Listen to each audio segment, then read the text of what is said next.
Alrighty, we are going to cover our negotiating and budgeting presentation for our sponsorship and endorsement unit. So how do we go about selling a sponsorship or an endorsement contract? We have 4 main steps that we work through. So we start by researching our sponsor or our celebrities that we want to work with. This is something that we have already done for our piece of the project. We should have already identified 2 sponsors, so 2 businesses that we would want to sponsor either our event or our team. And then we have already identified some celebrities that we would want to work with. So if we are creating a team, then we have identified 2 athletes that we would want to be on our team and what companies you would want them to work with for endorsements. Or if you are making an event, you would have identified 2 celebrities that you would want to endorse your event. Next, we would go on to tailoring our contract. So now that we know who we want to work with and what we want them for, the reasoning that we want them, we're going to create a contract specific for them.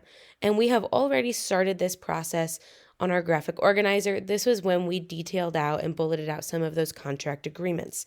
So what is company A and company B getting from me? And what are my endorsing celebrities getting from me? And then the flip side of that, what am I getting from them? Once we have all of these things kind of spelled out, we have our contract the way that we want it, we would go and we would present these opportunities to the businesses or to the celebrities. And then that's when negotiation actually comes into play. So once you've presented these opportunities, their agent or their bosses would have the opportunity to pick apart the contract and say, these are the pieces we're happy about, these are the pieces we are not happy about. You would then revise the contract and resubmit it. So going over these steps more in detail, focusing on the research and the targeting of our potential sponsors and our celebrities. We want to make sure that we have the correct customer base. So who are the target market people for these companies and for these celebrities or these athletes? Who have they worked with in the past? What is some information about their competitors? And what is their financial status at currently? These are the 4 things we want to make sure whenever we go through and we reevaluate our sponsors and our endorsers. These are the 3 things we want to make sure we can answer. So when we go through and we are putting together these final presentations, you need to be able to identify and say, this sponsor or this celebrity was a good choice for me because of these 4 criteria. When we're thinking about endorsers, financial status is not necessarily one of the more important ones, and I would be fine leaving this one out. And we'll see how I left this one out with my example that I'll go through in a separate video. But in order to get full points, we want to make sure that we can at least identify these first 3 bullet points, that these celebrities and that these sponsors match our customer base, have a positive endorsement or sponsorship history, and just a little bit of information about their competitors or who else they are considering when entering these agreements. Then we go through and we tailor our contract specifically for them. So we can have different levels of contracts. We could have one that is a title, so they kind of get their name on places. They could be an exclusive sponsor. They could be an exclusive endorser. You can choose different levels of their sponsorship based on how impactful you think they will be on your target market. When we are thinking about these tailoring our contracts, we really want to be pulling from that sponsorship and that endorsement presentation, giving specific details of what they will do for us. These next 2 steps are not things that we will actually be involved in, seeing as how we are not actually presenting these contracts to actual sponsors or actual endorsers. But just keeping in mind that if this were the real world and we were actually taking part in a sponsorship or an endorsement contract, we would try to generate some interest and try to generate some desire when we are putting together these contracts and we are presenting them, and also being aware that we may have to go back and change some of the details.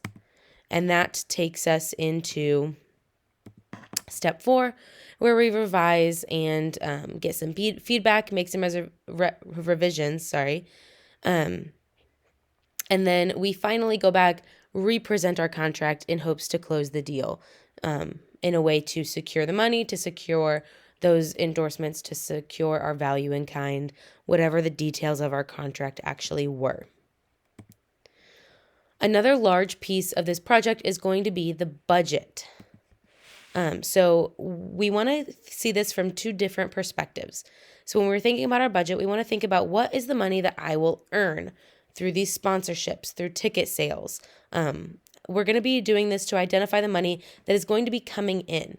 And there could be various sources, and this is going to change depending on if you are working with a team, if you're working with an event, what kind of team and what kind of event. Everyone should have money coming in, possibly from sponsorships. Depending on the scenario, you may have some money coming in from ticket sales, from entry fees. Maybe if you think you would like to have a concession stand at your event, that might be a way to bring in money. And everyone should be able to bring in money through merchandise. We made our 2 pieces of merchandise with our licensing section of our graphic organizer. And so what are our estimated ideas for how much we would like to earn from all of these sections? So looking at my example, I can see that in my example, I chose Snow Creek and Dick's Sporting Goods as my 2 sponsors. So I am bringing in some money through them. I'm bringing in a little bit of money from the teams who are going to be taking part in my ice hockey tournament. I'm going to be making quite a bit of money from ticket sales. So the sale of the tickets for friends, family, community members who want to come and watch the tournament. I'll be making a little bit of money from merchandise, and I'll be making a pretty decent amount of money from concessions. So this is all the money that I am earning through my event. And then we also need to think about what is the money that I'm paying out, or how am I funding my team or my event? So in this scenario, everyone is going to have the same base amount. So everyone will have $200,000 to spend on your team or on your event. And this is going to include anything that you need to do. So marketing, sponsorships, endorsements. This is going to be the all-encompassing kind of chart. So some things that I answered whenever I was going through and putting together my pie chart, I thought about how much will this event space cost. So I did a little bit of research, and in order to rent out Silverstein Eye Center for a specific event, it was almost 20% of my $200,000. So that is represented by 19.6% on my pie chart. I thought about regular marketing. So how much do I want to pay for flyers? How much do I want to pay to promote my social media posts? Any other marketing promotional activities that I wanted to do? That made up almost 9%. I have that on my promotional items. That was about 9%. We need to think about what we're going to be paying for our endorsements. I'm paying Rob Riggle and I'm paying Hayden Hockey.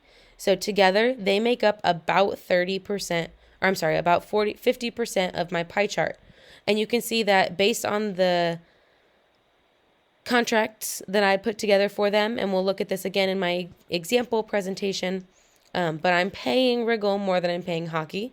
So his percentage is higher than Hockey's is. In order to fly them in for the event, I would have to pay for them to stay in a hotel. I'd have to pay for them to eat, and then I'd have to pay to actually fly them in. So that's how I'm spending all $200,000 of my funding. And we are going to practice this. I'm going to shift you over to our Unit 4 example video.